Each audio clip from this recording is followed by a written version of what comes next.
Are we good? Are we good up there? Thank you all for being here today. It's a real pleasure. If you are with me, I've got a sign-up sheet for my students, or friends of my students. Yeah, Hasten. It's not on? Is that better? Matt, can you hear me? I can hear you. Ashley, can you hear me? Danielle, can you hear me? Is that better than last time? Yes. All right, good.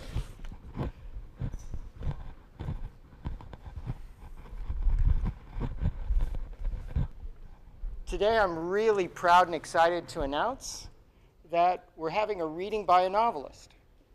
For you fans of novelists. So our last reading was a poet. This reading's a novelist, and we have a short story writer to come. But today's novelist is an accomplished novelist for someone so young. Her name is Valeria Luiselli. She's the author of this novel, Faces in the Crowd, which is currently a finalist for the LA Times Book Review Award, or LA Times Award. I know I messed it up somehow, but something like that. Anyway, she's also, according to Granta, one of the top 5 writers under age 35. And she's well published in the New York Times and places like that. And has written 3 novels, or 3 books, I should say. But she's going to be reading today from her novel, Faces in the Crowd. And after we do our reading, then we'll have some time for an interview and for your questions. So without any more ado, why don't you welcome Valeria Luiselli.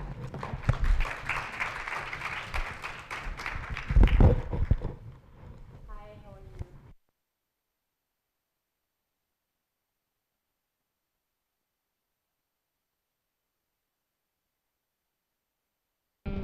Thank you for being here on this cold day after 100 cold days. It's difficult to keep up the enthusiasm and still do things, so it's nice to see some faces. I'm going to read not for a very long time. I'm going to read the first few pages of this novel, Faces in the Crowd. Let me tell you a little bit about it before I just jump in. So the title, Faces in the Crowd, comes from a poem by Ezra Pound that some of you might recognize. I see some nodding. So the poem by Ezra Pound is called In the Station of a Metro. And the story goes like this. Ezra Pound had just lost a friend, a very dear friend to him, called Henry Gaudier Bresca, a sculptor.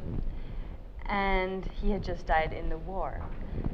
And apparently, Ezra Pound was standing in the subway one day, and the subway cars opened, the doors opened, and he saw among the crowd that was trickling his friend, but very, very briefly. He just caught a glimpse of his face, and then that face disappeared into the crowd. And he was very shocked by this. He knew that his friend had died, and somehow had felt that he had really seen him that day. I don't know if any of you might have experienced this before with dead relatives or friends or people that you haven't seen long ago, how sometimes in a crowd they seem to appear and disappear. So Ezra Pound was really shocked that day, and he went back home and wrote, apparently, a really, really long poem about that brief encounter, or non-encounter.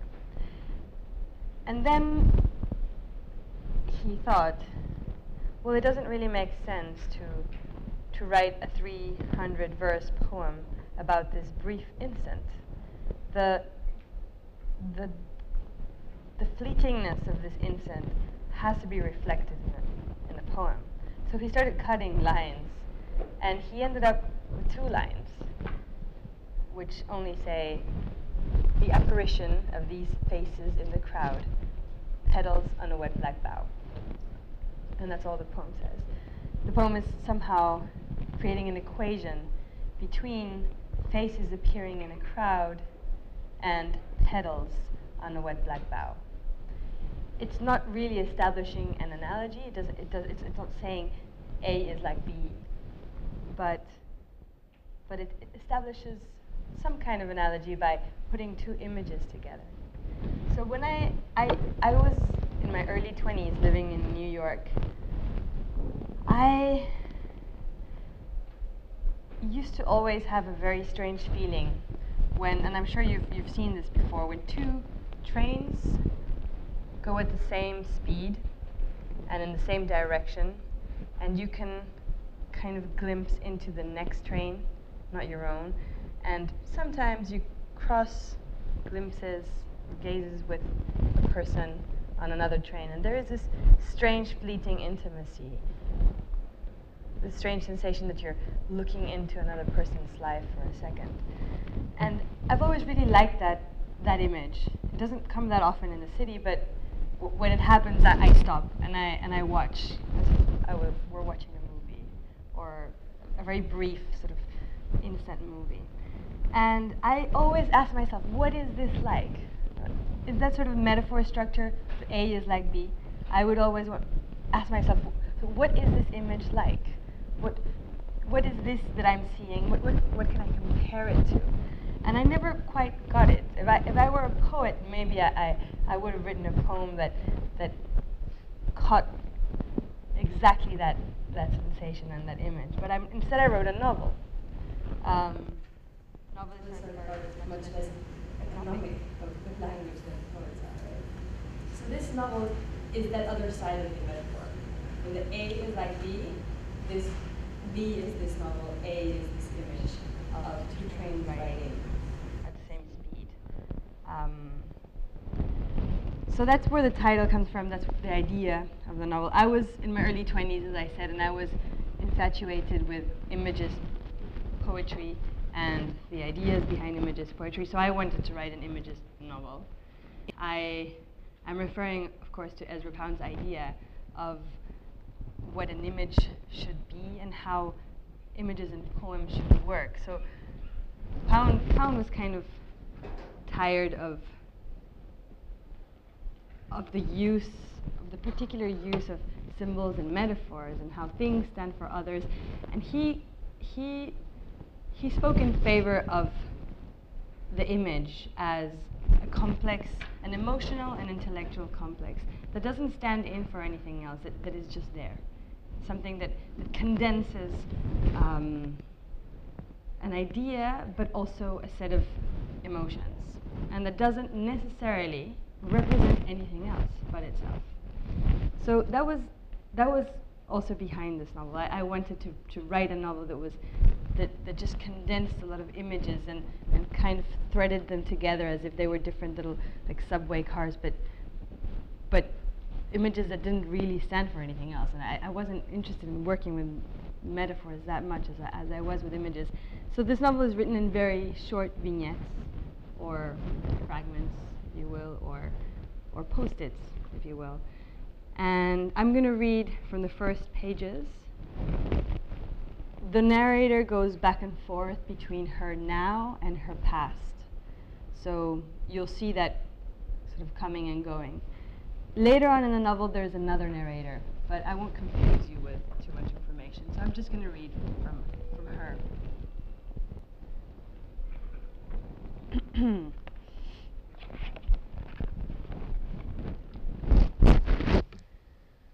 The boy wakes me up.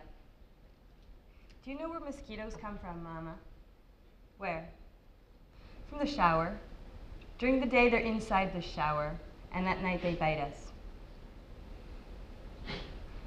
It all began in another city and another life. That's why I can't write this story the way I would like to, as if I were still there, still just only that other person. I find it difficult to talk about streets and faces, as if I saw them every day. I can't find the correct tenses. I was young, had strong, slim legs. I would have liked to start the way Hemingway's Immovable Feast ends. In that city, I lived alone in an almost empty apartment. I slept very little. I ate badly, without much variety. I had a simple life, a routine. I worked as a reader and translator in a small publishing house dedicated to rescuing foreign gems. Nobody bought them, though, because in such an insular culture, translated is treated with suspicion. But I liked my work, and I believe that for a time I did it well. On Thursdays and Fridays, I did research in libraries, but the first part of the week was reserved for the office. It was a pleasant, comfortable place, and what's more, I was allowed to smoke there. Every Monday, I arrived early, full of enthusiasm, carrying a paper cup brimming with coffee. I would say good morning to Minnie, the secretary, and then to the chief editor, who was the only editor, and therefore the chief. His name was White. I would sit down at my desk, roll a cigarette of Virginia tobacco, and work late into the night. In this house live 2 adults, a baby girl and a little boy. We call him the boy now because, although he's older than his sister, he insists that he's not properly big yet. And he's right. He's older, but he's still small. He's neither big nor small, so he's just the boy. A few days ago, my husband stepped on one of his dinosaurs when he was coming downstairs, and there was a cataclysm. Tears, screaming. The dinosaur was shattered, beyond repair. Now my T-Rex really has been extincted, sobbed the boy. Sometimes we feel like 2 paranoid Gullivers, permanently walking on tiptoe so as not to wake anyone up, so as not to step on anything important and fragile. In winter, there were windstorms, but I used to wear miniskirts because I was young. I wrote letters to my acquaintances telling them about my rambles, describing my legs swathed in gray tights, my body wrapped in a red coat with deep pockets. I wrote letters about the cold wind that caressed those legs, compared the freezing air to the bristle of a badly shaved chin, as if the air and a pair of gray legs walking along streets were literary material. When a person has lived alone for a long time, the only way to confirm that they still exist is to express activities and things in an easily shared syntax. This face, these bones that walk, this mouth, this hand that writes. Now I write at night, when the 2 children are asleep and it's acceptable to smoke, drink, and let drafts in. Before I used to write all the time, at any hour, because my body belonged to me. My legs were long, strong, and slim. It was right to offer them to whomever, to writing. In that apartment, there were only 5 pieces of furniture: bed, kitchen table, bookcase, desk, and chair. In fact, the desk and the chair and the bookcase came later. When I moved in, I found only a bed and a folding aluminum table. There was also a bathtub, but I don't know if that counts as furniture. Little by little, the space began to fill up, although always with temporary objects. The books from the libraries spent the weekends piled high by the bed and disappeared the following Monday when I took them to the office to write reports on them. Sometimes I bought wine, although the bottle didn't last a single sitting. The bread, lettuce, cheese, whiskey, and coffee in that order lasted a little bit longer. And a little longer than those 5 together, the oil and soy sauce. But the pens and lighters, for example, came and went like headstrong teenagers, determined to demonstrate their complete autonomy. I knew it wasn't a good idea to place the least trust in household objects. As soon as we become accustomed to the silent presence of the thing, it gets broken or disappears. My ties to the people were also marked by those 2 modes of impermanence: breaking up or disappearing. In this big house, I don't have a place to write. On my work table, there are diapers, toys, transformers, bibs, rattles, things I still can't figure out. Tiny objects take up all the space. I cross the living room and sit on a sofa with my computer on my lap. The boy comes in. "What are you doing, Mama?" Writing. Writing just a book, Mama. Just writing. Novels need a sustained breath. That's what novelists want. No one knows exactly what it means, but they all say it, a sustained breath. I have a baby and a boy. They don't let me breathe. Everything I write has to be, in short bursts. I'm short of breath. I'm going to write a book too, the boy says, while we're preparing dinner and waiting for his father to come back from the office. His father hasn't got an office, but he has a lot of appointments and sometimes says, I'm going to the office now. The boy says his father works in the workery. The baby doesn't say anything, but one day she's going to say, Papa. My husband's an architect.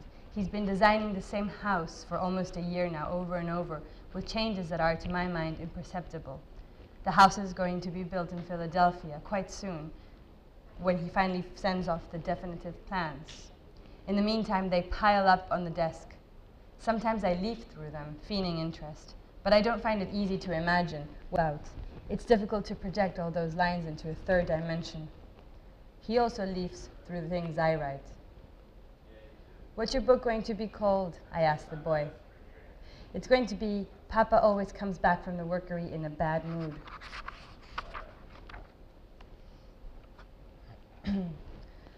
I didn't like sleeping alone in my apartment. I lived on the 7th floor. I would lend my apartment to people and seek out other rooms, borrowed armchairs, shared beds in which to spend the night. I gave copies of my keys to a lot of people. They gave me copies of theirs. Reciprocity, not generosity. On Fridays, though not every Friday, Moby would turn up. He was the first to have keys. We almost always met in the doorway. I'd be going out to the library and he would arrive to have a bath because in his house, in a town an hour and a half away from the city, there was no hot water. In the beginning, he didn't stay to sleep, and I don't know where he did sleep, but he had baths in my tub and in exchange brought me a plant or cooked me something and put it in the fridge. He left notes that I would find in the evening when I came back to eat dinner. I used your shampoo, thanks, M. Moby had a weekend job in the city. He forged and sold rare books that he himself produced on a homemade printing press. Well-to-do intellectuals bought them from him at a rather unreasonable price. He also reprinted unique copies of American classics in equally unique formats. He had an illustrated copy of Leaves of Grass, a manuscript of Walden he'd written out in pencil, and an audio tape of the essays of Ralph Waldo Emerson read by his Polish grandmother. But the majority of his authors were Ohio poets of the 20s and 30s. That was his niche. He developed a theory of hyper-specialization that was working well for him. Of course, it was not he but Adam Smith who had developed it, but he believed the theory was his own. I used to say, that's Adam Smith's pin theory, and Moby would reply, I'm talking about American poets. The book he was trying to sell around that time was called Can We Hold Hands Out Here? He had 10 copies and gave me one as a present. It was by a very bad poet from Cleveland, Ohio, like Moby. From time to time, before going back home, he came to my apartment to have a second bath, and we'd eat the leftovers of whatever he'd cooked on Friday. We talked about the books he'd sold. We talked about books in general. Sometimes, on Sundays, we made love. My husband reads some of this and asks who Moby is. Nobody, I say. Moby is a character. I'll stop there.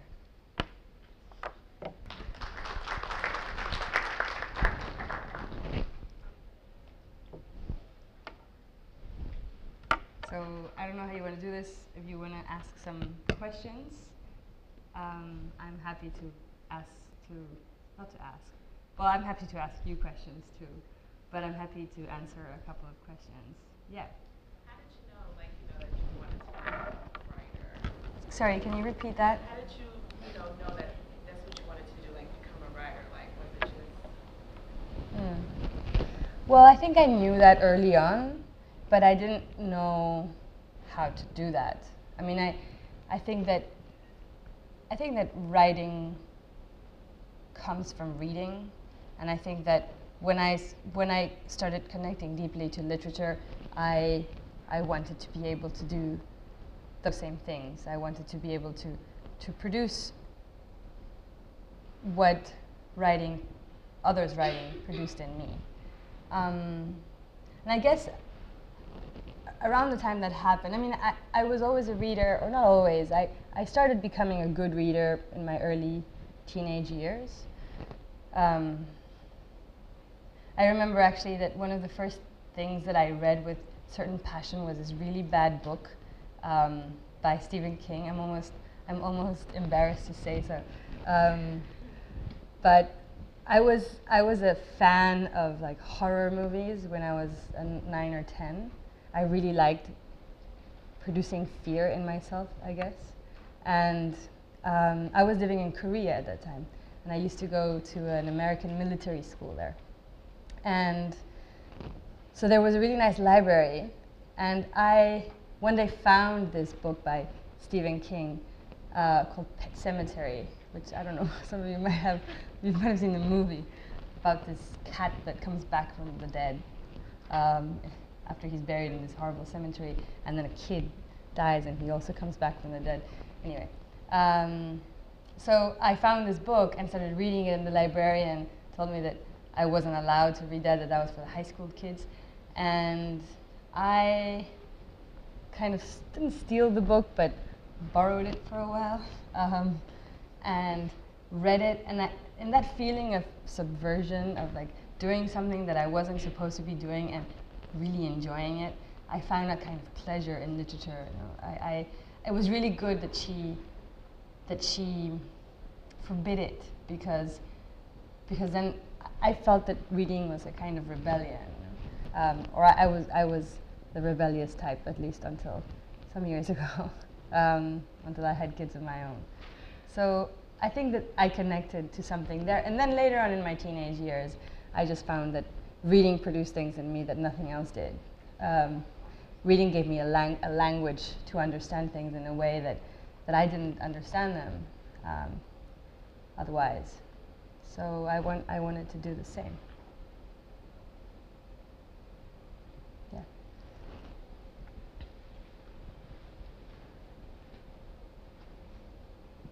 Yeah. There was something about your narrator at the time, maybe the earlier era, that reminds me a little bit of Holly Golightly, especially with the exchanging of the keys and the stranger or the random person coming in and dating.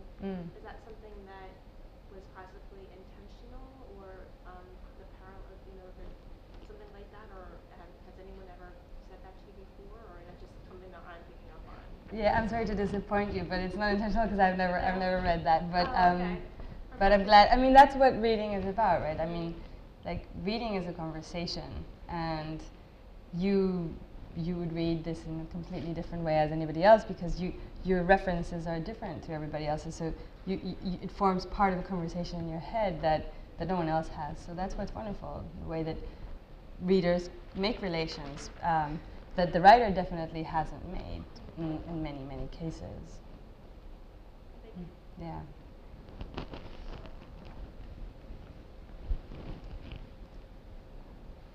Yeah. Hi. Mine is like a two-part question. The first part is, do you believe this is your purpose? Because I believe everyone in life has a purpose.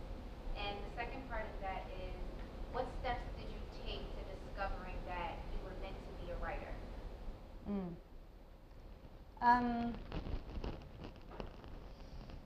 Well, I don't know. I don't know if everybody has a purpose as something imposed and written, and I think that we all have the freedom to reinvent ourselves many times, and as many times as we want. And if we go, I don't know, I mean, I was a failed dancer before I was a writer, and I think that if I had thought at that point that writing was, that dancing was my purpose, I would have been very disappointed. And I mean, I actually wasn't. I mean, I think it was almost a relief to understand that something wasn't for me, and that I had the freedom to try something else. And writing particularly, I think, is an activity that lets you reinvent yourself all the time. When you're writing a book, you are all the people that you write about and all the voices that you decide to inhabit. So for someone who would have liked to live many lives, writing is a good second choice. Do you plan on writing anything with horror in it? With horror? I don't think so. It would be smart. I'd make more money. I mean, I think I have the kind of imagination that would do well in horror fiction, because I tend to imagine worst case scenarios always, and have a definite, like, innate paranoia. You know, like, I mean, I cross a street and may imagine and play out in my mind to a great detail the many possibilities of being struck by a car, or so I guess that there's a gooiness there that could work in horror fiction, but I'm interested in exploring other things now. Yeah.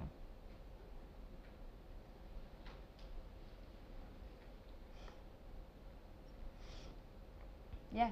So do you have any interest in doing, like, so this book in particular is really logistic, right? Mhm. So, like, do you have any interest in working with an illustrator or something like that to produce something kind of multimodal? Or is that not even of interest to you and you prefer to make your images through words? Yeah. Not this book. I mean, although this book recently, a film producer asked me for rights, and we're discussing the possibility of me allowing or granting them rights to work on a script. And I think it could work in film because of that very sort of short and very condensed, image-wise condensed flow. But I didn't think of working with an illustrator with this novel in particular. I have worked before with illustrators. I recently wrote a very strange novella, a very short novel. I wrote it in installments for workers in a juice factory. And each installment was accompanied by an illustration. And that worked pretty well. In its version, I wrote that originally in Spanish though, and in its Spanish version, the book was published with those illustrations, but not in its English version. Yeah, for complicated reasons. Yeah. I feel like a priest.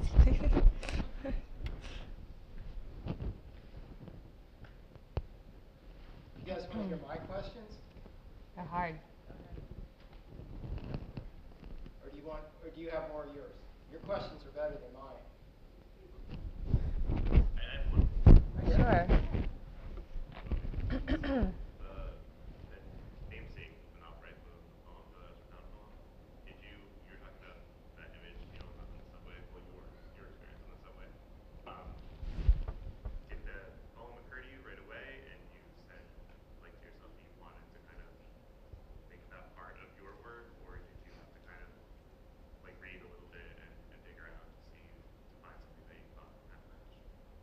For the title? Yeah. Or when I was starting to conceive this novel, I was reading a bunch of modernist poets all the time, so it was kind of there.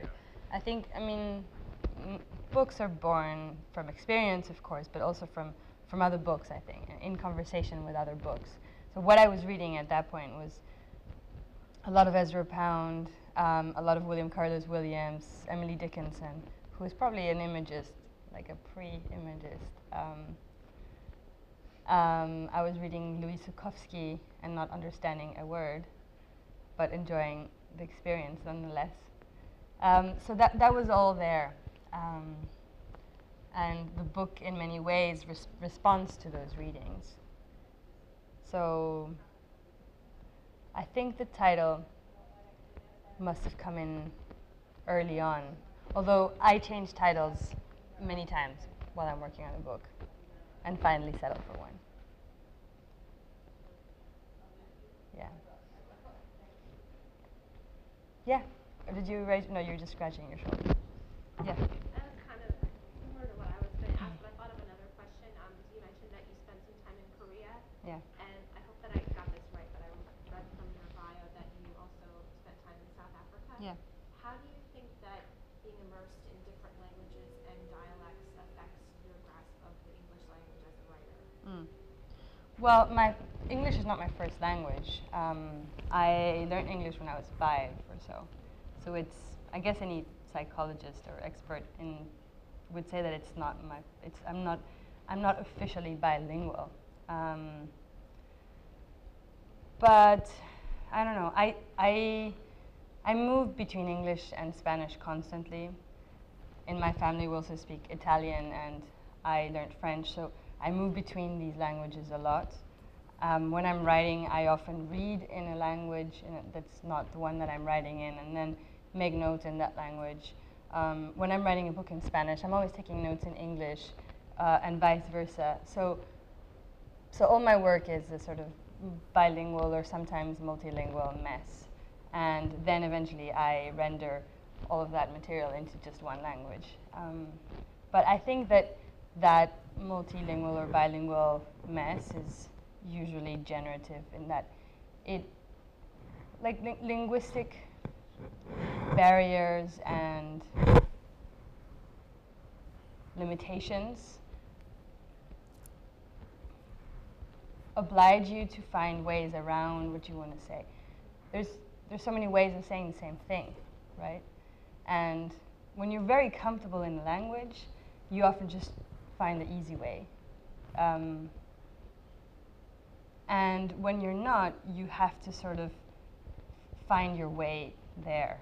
And in that process, things emerge. In the best case scenario, it doesn't always happen. Sometimes it's just clumsy. But I try to work with the feeling of not belonging to any linguistic area or any particular country. I've tried to work that in my favor and not against me. Yeah.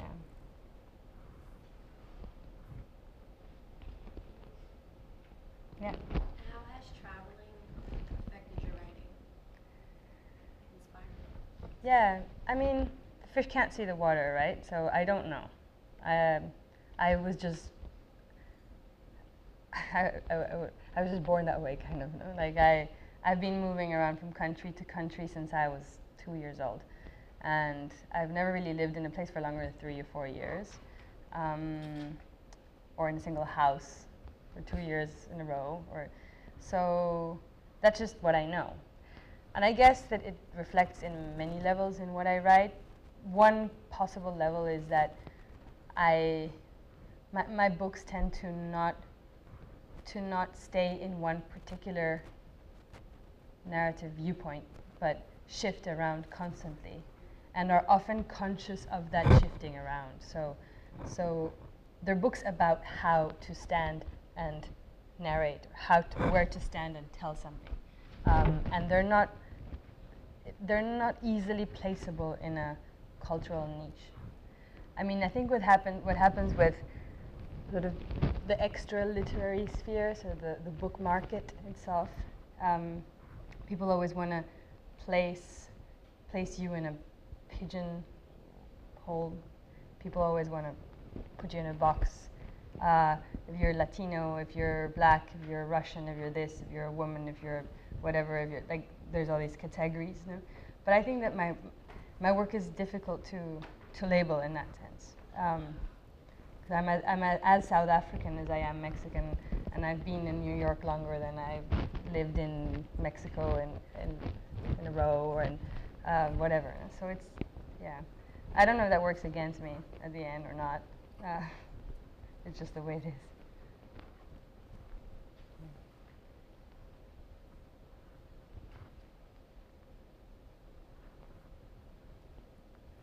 All right, you guys.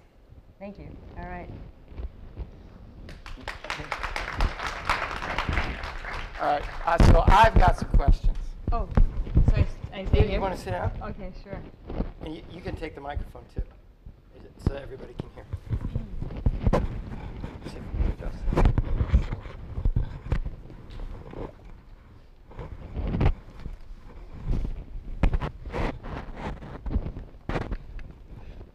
Am I doing it the wrong way? No, I think you're right. Well, I can just take it. Okay.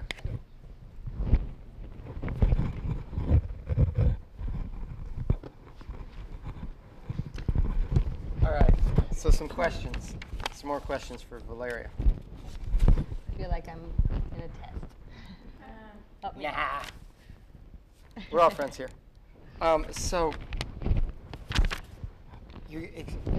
did you all know she's a doctoral student also at Columbia? And did you know that she has a Twitter account with, I think, 9,000 and some followers? And you have all these ongoing publications. You have author appearances and readings like this. And you're a mother. And I'm wondering how you divide your time between all those responsibilities. Well, I have a twin sister. No, I'm joking. Can you hear me? No, it's off. You can? Well, I don't know. I don't sleep that much. And I don't have a TV. And so I mean, I guess I just concentrate in what I'm doing when I'm doing it. And therefore, I just tend to enjoy the things that I'm doing when I'm doing them. So it's not so difficult. I mean, it's a lot of things. There was a moment where it was really difficult to be like being a PhD student and doing book tours, and my child was 2 years old, and it was just not easy. But you work just. I mean, I see a student there with a kid. She's doing fine. Her kid has a huge. He's hearing something, so he's not hearing me. talking about him, but you just learn how to do it. You figure it out. Yeah. So, in part, you've answered this question, but I'll go ahead and ask it in a different ways. So you've lived in Mexico City, South Africa, Costa Rica, South Korea, New York, among other places. Which places are most important to you, especially to your identity and voice as a novelist? Can everyone hear the questions properly? Or maybe We can go back and forth. we can go back and forth. So which places of all those places you've lived are most important to your identity as a novelist? Well, I don't know if there is a single place that's most important. I think that the different places where I've lived are important for different reasons. So I don't know. I learned to read and write in South Korea, and there's a special connection to that space. Therefore, South Africa was the country where I came of age and where I became politically conscious. I lived in South Africa from 1994 to 1998. 1994 was the year that Mandela got elected. And it was a really important time in South Africa and very intense. I remember in 2 occasions having the privilege of meeting Mandela, for example. Once he came to our school to talk to the girls. I went to an all-girls school. And on another occasion, he received in his house all the foreign kids who, for different reasons, were there. And I remember he sat us around in his living room and just told us about his life in sort of horrible apartheid South Africa, and then his experience in prison and the way that he retained some sanity by speaking to cockroaches in solitary confinement. I remember the impact that he made on me, but I particularly remember the impact that his eyes made on people. There was something.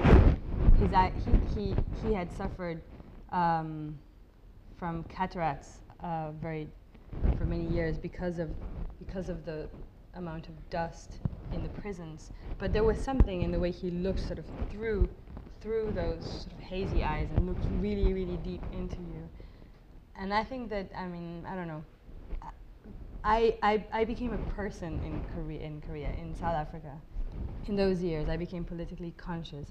Something deeply changed, and I think it was because of the very peculiar political circumstances of South Africa then.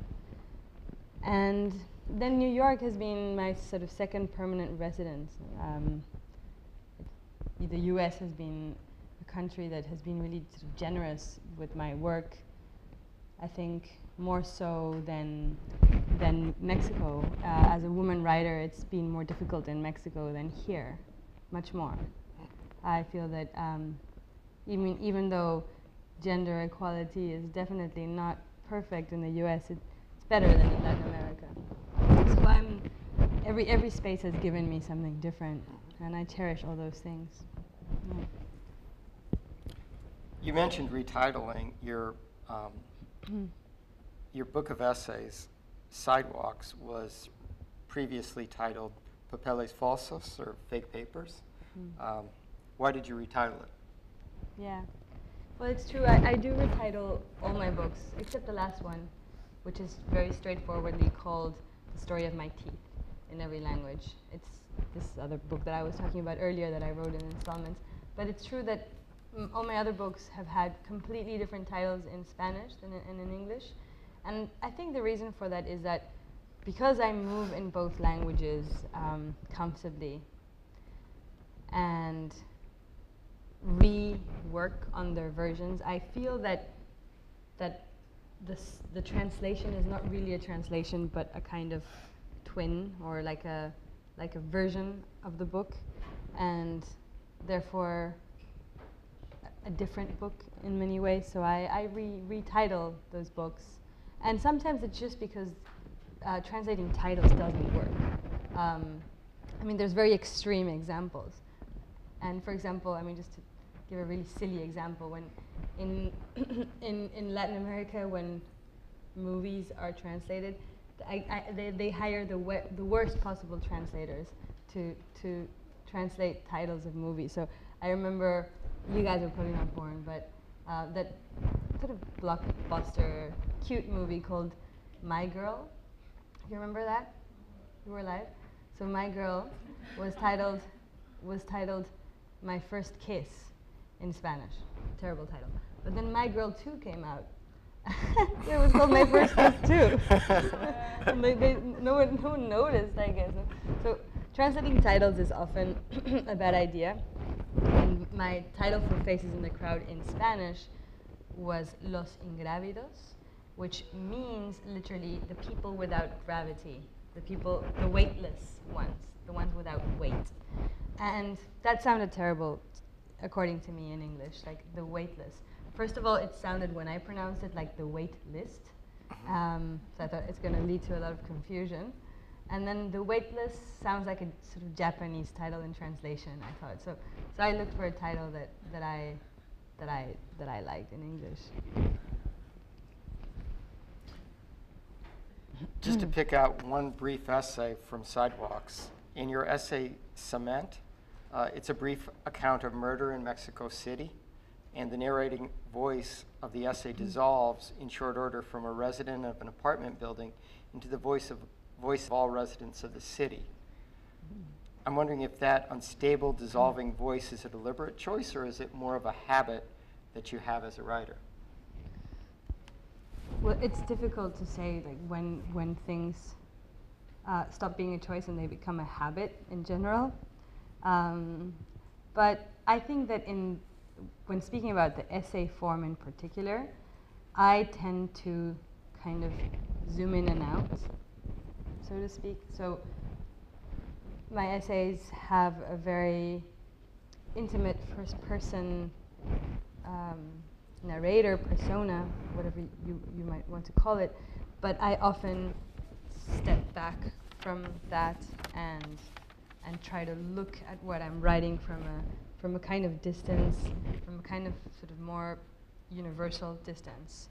So yeah, there's a dissolving of the I many times, a dissolving of the voice into something more collective, or more, or a kind of invisible we. But that's often, I guess, the way that that personal essays proceed.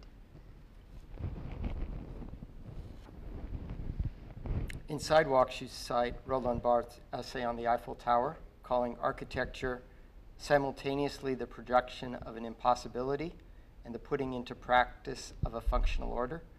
And you make the female narrator's husband an architect, the architect we heard about on the third page. So I'm wondering about architecture and cartography, why they're so important to you as a writer. Well, I don't know, as I was saying earlier to someone, I think that one of the wonderful things about writing is that you have a chance to be everything that you're not, or that you couldn't be. So you can play at being an architect, and you can play at being whatever you want. It's kind of like when you're a child and you cross-dress. And so, in the case of architecture and cartography, it's more, I guess, me reliving my father's own frustration. He was an economist, but he wanted to be an architect and an urbanist. And so when I was a child, I remember that he decided to study a second PhD in urbanism when he was into his 50s, which is a kind of crazy thing to do. Like, already a PhD is the worst thing that you're ever going to do. Doing a second PhD is just folly. So I'm joking. Please go on and do your PhD. Really do. But anyway, he was doing the second PhD, and his studio, so we lived in South Africa at that time, and his studio was just filled with all these maps of Mexico City from its discovery by the Spaniards in the 16th century, well, in the end of the 15th, and then until today, and sort of the change in Mexico City. So Mexico City used to be an island floating in this beautiful lake, and slowly first the Spaniards, then politicians into the 19th and 20th century dried up parts of the lake and rivers, and now it's the mess that it is. So he had that sort of graphic history of Mexico City up on his wall, and was always making urban plans to sort of Mexico City. And he wasn't a great drawer, but he still drew, like he attempted to draw a lot. So I grew up wondering what all those spaces were. I grew up sort of imagining Mexico City through all these maps, and always had a kind of, I guess I kind of took in his frustration at not being an architect and an urbanist, and also imagined spaces through that sort of unaccomplished architectural elan.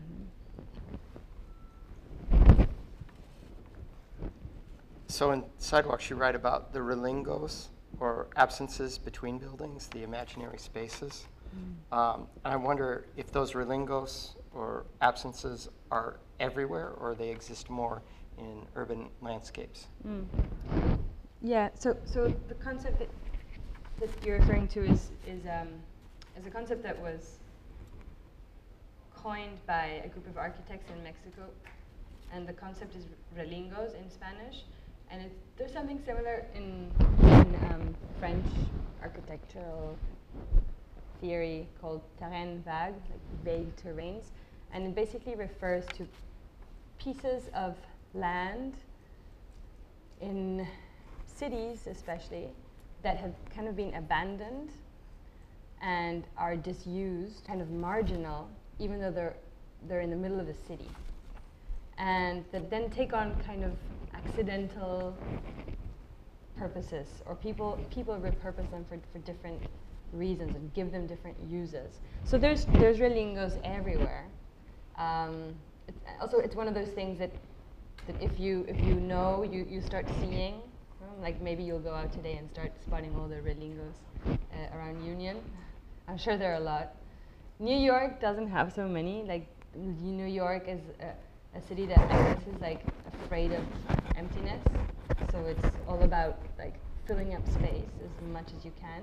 So there are a few of those gaps, but very few. And even the ones that exist, like the Highland Park. Have you been to the Highland Park? Yeah. So it's just a park. It's just the railroad, the old rail. I guess of the one line. I don't know what train used to go on that, but it's just the rail, and it's elevated. And that was abandoned for a long time, but now it's being turned into a park. It's really sort of beautifully designed and well done. It's a beautiful space, but it's all designed. As everything in New York, everything is designed. There's nothing kind of just accidental, just left there. And I think, or what a point I make in my book of essays is that I think it's important for cities to have these sort of empty spaces, because it's spaces where people can imagine possible other things. And those spaces for the mind to wander around in, and even as teenagers to just occupy and do have legal things are important. They're important for a city. They're important for a space. You guys want to hear a question from structuralism? They've been reading some structuralist work.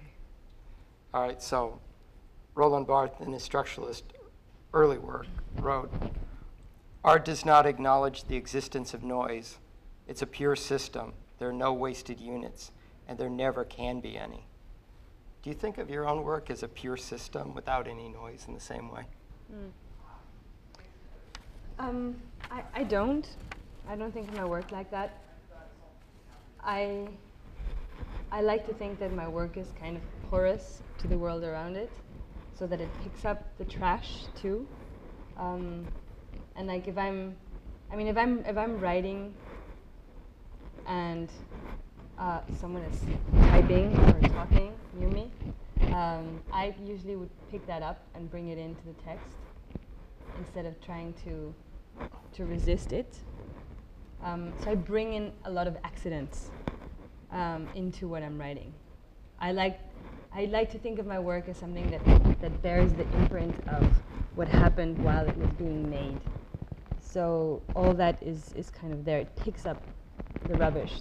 That's what I mean when I say that.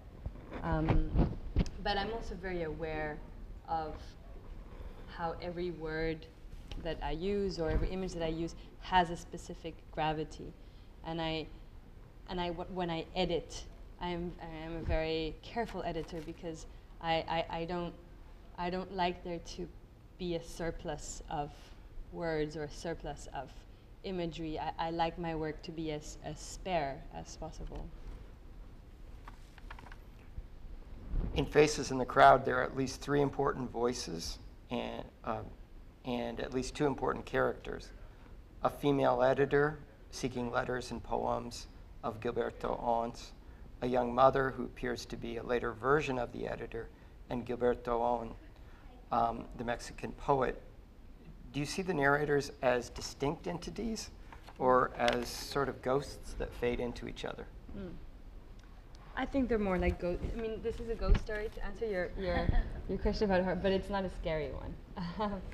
So it is a book about ghostliness in many ways, and the way I see it, it's the woman narrator kind of unfolds into the male narrator by way of simply bringing him to life in her imagination.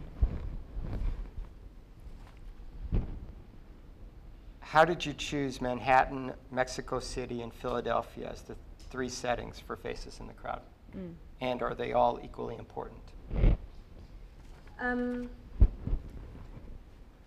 I think New York is probably more important as a space in the novel.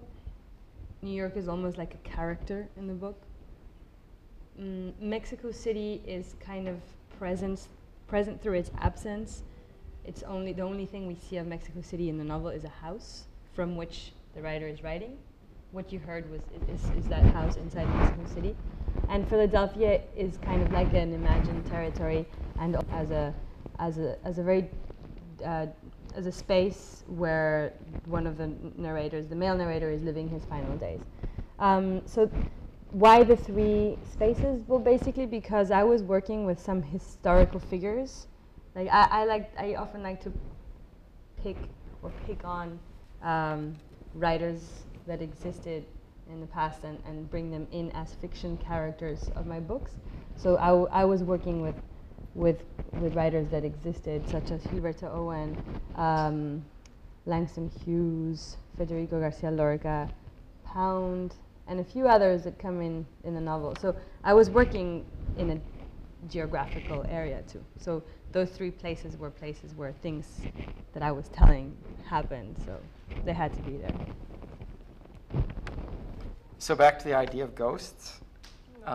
We have Owen and Homer Collier's idea of ghosts of earlier and later versions of oneself. And you write, people die irresponsibly, leave a ghost of themselves hanging around, and they, the original and the ghost, go on living each in its own right. So I'm wondering if you'd tell us more about this theory of multiple ghosts of oneself that are just haunting around the landscape.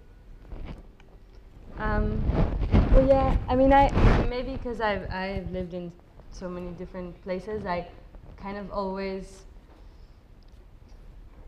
have a feeling that a version of me is carried on, maybe living in that place that I left, and is maybe one version of me has 3 kids in South Africa, maybe another died early in Korea, it's kind of, I mean, when you leave a place and never go back, there's a kind of ghostly experience of that space itself, and of yourself in that other life.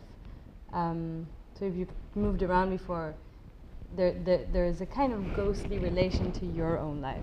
You become a kind of ghost to yourself, and it also becomes, I mean, for me, it was always difficult to inhabit for a long time the life that I was creating. I was very good at being a newcomer and being a person who's about to leave, good at being the person that stayed.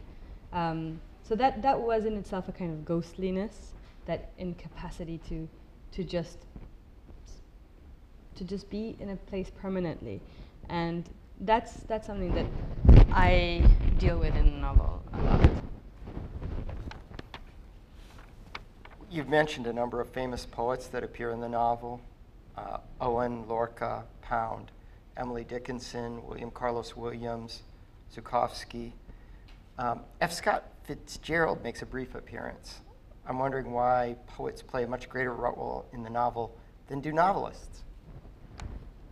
I guess I don't know. I was more a reader of poetry back then than I wasn't.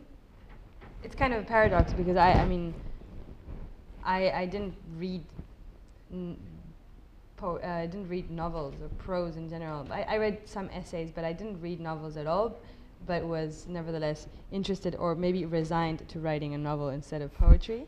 But it was I was having a dialogue with poets in that book. I mean, I think, as I said earlier, all books are a kind of dialogue with tradition, or a kind of dialogue with what you've been reading. So those were my ghosts at the moment. You refer to the short passages in the novel as vignettes or post-its. I'm wondering, is there some more technical name for them, or do you just tend to refer to them as post-its? I just refer to them as post-its because I used to write all the ideas for the novel in post-its and stick them around. Then I would develop them. But I just carried on calling them the post-its. Do you still write in post-its? No. They get lost. The narrator speaks of the novel as she's writing as a vertical novel told horizontally and a horizontal novel told vertically. What does that mean? I don't know, ask the narrator. No, I can say a little bit, tiny bit. So there was, during modernism, I guess, in the 20s, there was always this discussion, right, whether cities, and especially New York City, that was now beginning to be like the city of the 20th century, there was always a discussion around how to view this space, right? Like how, given that now we have skyscrapers, should we view this space more from the top, or how do we represent new modern cities? Should we represent them through movement? Because now there's subways and cars. So technology brought about that discussion about sort of the new ways of being able to represent cities.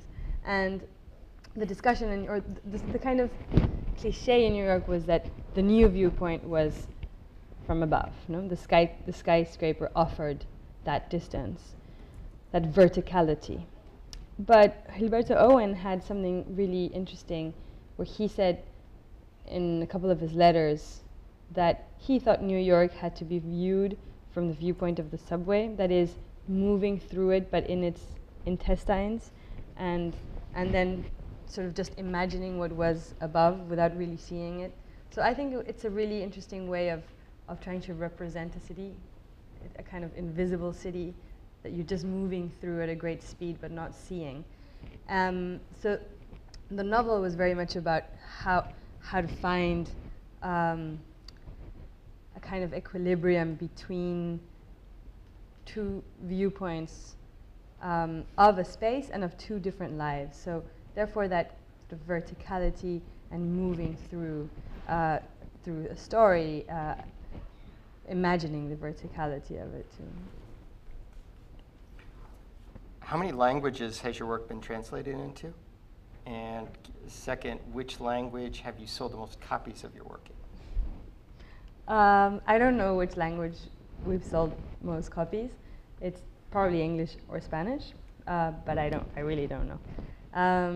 And yeah, my work has been translated, I guess, to about 13, 14 languages. Do you know which ones? So English and German, French, Italian, Dutch, Hebrew, Swedish now, Turkish soon, Slovenian. I don't remember the other. Oh, Portuguese, of course. I don't know, there are a few others. Some stranger than others. You write both in English and Spanish, but you have an English translator, Christina McSweeney, with whom you work closely. First, your English is so good. Why do you need an English translator to translate your work? And second, how do you work with Christina? Well, I like Christina translating my work because self-translation is really boring. Like all the freedom that you have when you're writing something you don't have when you're translating it, right? So what's the point? So I don't self-translate, partly because writing the same book twice would just be mind-numbing and horrible. But also, I think translators, good translators such as Christina, don't have.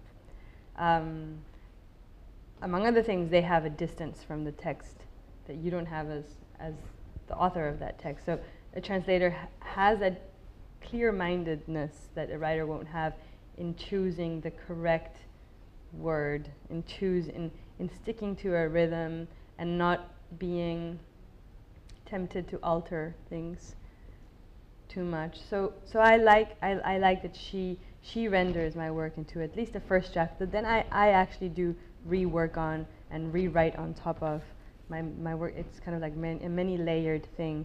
So I end up rewriting a lot. Bye. Oh.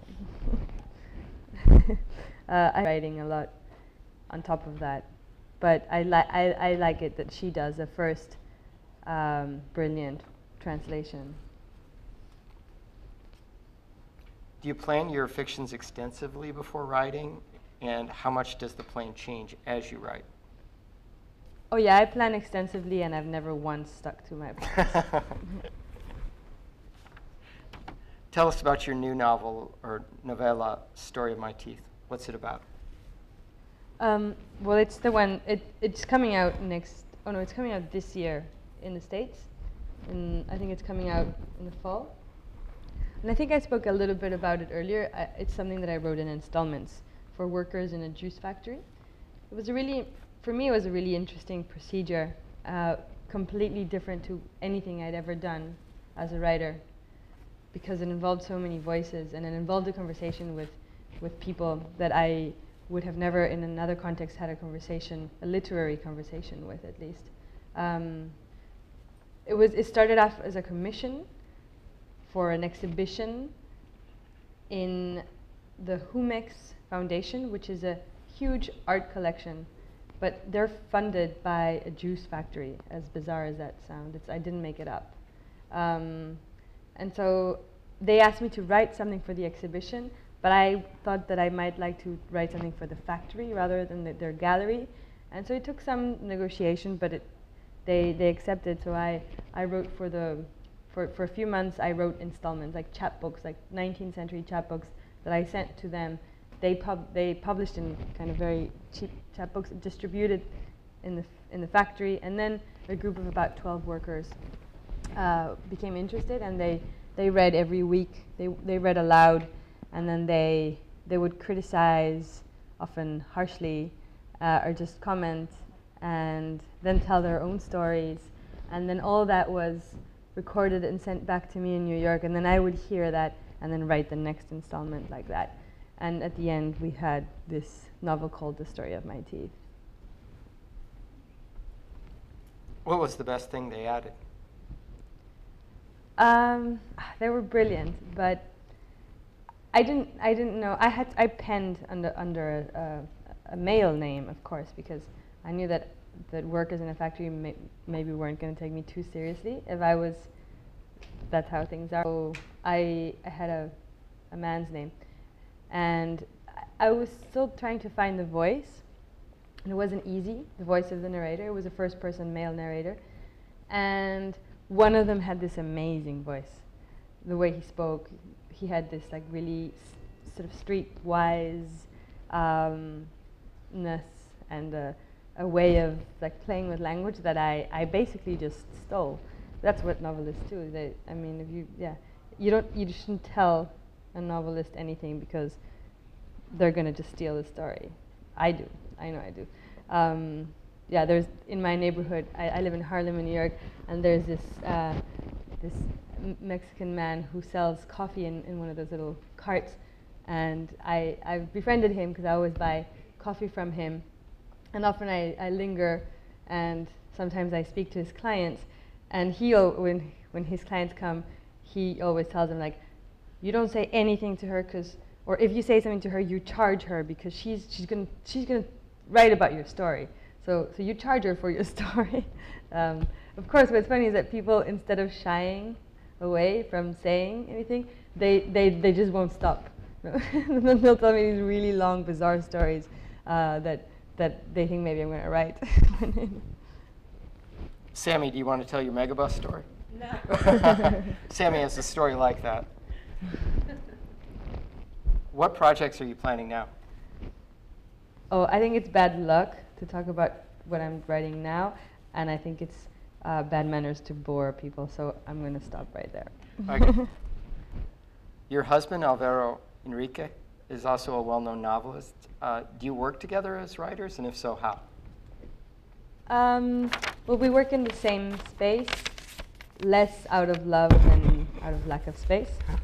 But we've learned to respect our silence. We know how to be alone together. We write at the same time often, and there's a lot of exchanges between us, definitely. I know that the novel that we were completely different writers. I write like,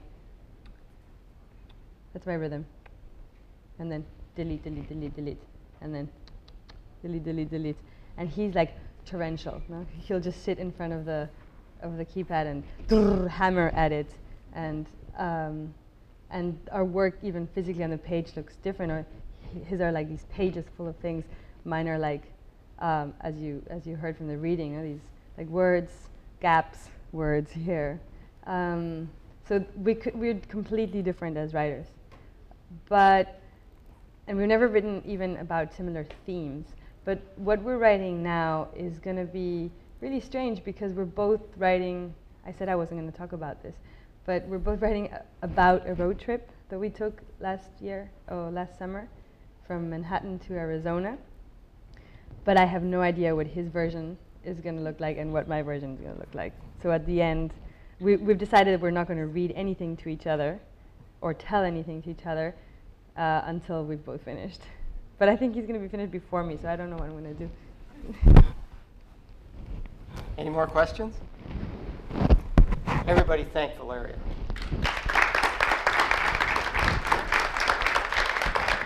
Thank you. You guys have been great. Thank you so much for being here today. Those of you who are in my class, you got more structuralism to read for next time. And I'll see you a week from now. And again, great pleasure.